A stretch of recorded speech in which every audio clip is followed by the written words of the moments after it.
अस्सलाम वालेकुम दोस्तों, मैं हूं याश शुजा। मेरे फेसबुक पेज और यूट्यूब चैनल पर खुशामदीद। दोस्तों, जिन खबरों पे आज बात होगी उसमें सबसे पहली खबर यह है कि बस बहुत हो गया, इमरान खान को अब रिहा करो। दो ताकतवर तरीन मुल्कों ने रियासत से मुतालबा कर दिया। दूसरी खबर यह है कि आईनी तरमीम पर मौलाना ने बिलावल भुट्टो जरदारी को बीच चौराहे में नंगा कर दिया। जबकि तीसरी खबर यह है कि रियासत की तमाम तर कोशिशों के बावजूद, हुकूमत की तमाम तर कोशिशों के बावजूद फाइज ईसा फारग, मंसूर अली शाह नए चीफ जस्टिस ऑफ पाकिस्तान होंगे, वकला ने ऐलान कर दिया। लेकिन उससे भी पहले एक और बारीक वारदात पे आपको बताना चाहूँगा जो हुकूमत ने डाली है। रातों रात एक बारीक वारदात डाली गई है कि कौमी असम्बली में नाकामी के बाद हुकूमत ने फाइज ईसा के से जाते जाते बड़े अहम काम लेने हैं। उसके लिए प्रैक्टिस एंड प्रोसीजर जो तरमीमी आर्डीनेंस था उसमें उसमें सदारती आर्डीनेंस जारी करवा दिया गया है कि जस्टिस फाइज ईसा जो हैं वो अब बजाय दो सीनियर जजेस यानी जस्टिस मंसूर अली शाह और जस्टिस मुनीब के बजाय किसी भी जज पर मुश्तमल वो बेंच बना सकेंगे। और वो यानी ये जो तीन रुकनी जो कमेटी फैसला करती है कि कौन से केस को कौन सा बेंच सुनेगा, कौन सा केस, यानी तमाम तर जो एग्जीक्यूटिव अमूर है सुप्रीम कोर्ट ऑफ पाकिस्तान के, जिसमें काजी फाइज ईसा को पिछले कई हफ्तों से मुसलसल नाकामी का सामना था कि ये दोनों जो जस्टिस मंसूर अली शाह और जस्टिस मुनीब थे जो उनकी एक नहीं चलने दे रहे थे। अब एक सदारती आर्डिनेंस के तहत तमाम तर अख्तियारात काजी फाइज ईसा को वापस करने का फैसला हो चुका है। ये जल्द काबीना में लाया जाएगा और उसके बाद काजी फाइज ईसा से जाते जाते हुकूमत कुछ और रियासत कुछ और काम लेना चाहती है और जिसके लिए उनको आईनी अदालत का चीफ जस्टिस लगाने का, नई नौकरी देने का लॉलीपॉप दे रखा है। दूसरी खबर कि काजी फाइज ईसा फारग हो रहे हैं और वो शायद आईनी अदालत के चीफ जस्टिस भी नहीं लग सकेंगे। और रियासत अपना तमाम तर जोर लगाने के बावजूद और हुकूमत अपना तमाम तर जोर लगाने के बाद भी, हुकूमत में से मेरी मुराद नून लीग है, तमाम तर जोर लगाने के बाद भी वो उसको काजी फाइज ईसा को बचाने में नाकाम हो गई है। जबकि मंसूर अली शाह नए चीफ जस्टिस होंगे और सिर्फ ये रियासत की दो टाउट बार्स को अगर निकाल दिया जाए, सिर्फ दो, तो ये मुल्क भर की बार्स का और वकला तंजीमों का और वकला रहनुमाओं का ऐलान है। और बसूरत दीगर उन्होंने इस पर अदलिया बचाओ तहरीक चलाने का भी इंदिया दे दिया है और रियासत को इस बात का भी अंदाज़ा हो गया है कि दो बार्स के अलावा पूरे मुल्क की बार्स जो हैं वो उनके खिलाफ हो चुकी हैं। और एक बार फिर वही माहौल देखने में आ रहा है जो जस्टिस इफ्तिखार चौधरी के हवाले से देखने में आया था। और उस वक्त जस्टिस इफ्तिखार चौधरी की बहाली की तहरीक में पीपल्स पार्टी और नून लीग उनका साथ दे रहे थे, तो इस वक्त इस मुल्क की सबसे जो इस वक्त मकबूल जमात है पीटीआई, वो उनके साथ होंगे। तो इस वजह से अब शायद रियासत और हुकूमत के लिए काजी फाइज ईसा को आईनी अदालत का सरबराह लगाना भी मुमकिन नहीं रहा है। और आइंदा चंद दिनों में आपको चीफ जस्टिस मंसूर अली शाह अपने ओहदे का हलफ लेते हुए नजर आएंगे 25 अक्टूबर को, जब काजी फाइज ईसा के जो ओहदे की मुद्दत पूरी होगी। अगली खबर के आईनी तरमीम में मौलाना फजल रहमान ने बिलावल भुट्टो जरदारी को नंगा कर दिया। वो कैसे? जेयूआई के जो सेनेटर हैं कामरान मुर्तज़ा, वो उनके आईनी अमूर के माहिर भी हैं, उनके तमाम बड़े मुकदमात जो सुप्रीम कोर्ट में हैं उनको भी रिप्रेजेंट करते हैं। उन्होंने वसीम बादामी और हामिद मीर के साथ ये डेलिबरेटली मौलाना फजल रहमान के हुक्म पर गुफ्तगू करते हुए आईनी तरमीम के हवाले से जो मौलाना फजल रहमान के साथ बिलावल भुट्टो जरदारी के मुज़ाकरात हुए थे उसमें उनको बीच चौराहे में नंगा कर दिया। और मैं ये मानने को तैयार नहीं कि ये मौलाना फजल रहमान की मर्जी के बगैर इतने अहम चैनल्स में, दो बड़े चैनल्स में उन्होंने इंटरव्यू दिए। उन्होंने कहा कि हमें जिस दिन ये इतवार के रोज़ ये मुसवदा मंजूर होना था उससे एक रात पहले 2 बजे ये मुसवदा पहुंचाया गया। मेरी इतलात के मुताबिक ये मुसवदा सिर्फ 2 शख्सियात के पास था, एक बिलावल भुट्टो जरदारी और एक मोहसिन नकवी। इसके अलावा तीसरी किसी शख्सियत को इसके बारे में इल्म नहीं था। और ये आज़म नज़ीर तारड़ को भी उसी वक्त मिला जब उन्होंने शोर मचाया कि जी मुझे मुसवदा मिल गया है।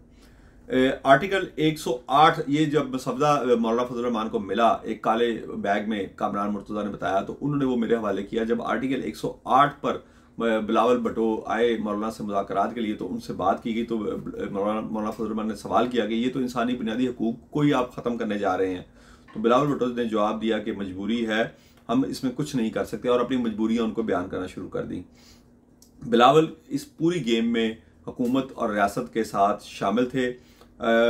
उन्होंने अभी कुछ ही देर पहले उनका एक बयान सोशल मीडिया पे भी वायरल हुआ है जिसमें उन्होंने कहा है कि पार्लियामेंट अरकान को मर्जी के मुताबिक पार्टी पॉलिसी की मुखालफत में वोट देने का हक होना चाहिए और उनका वोट भी शुमार होना चाहिए।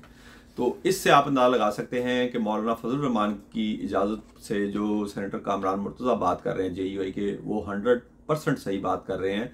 बिलावल भुट्टो रियासत और शहबाज शरीफ के साथ ऑन बोर्ड थे इस तरमीम पर।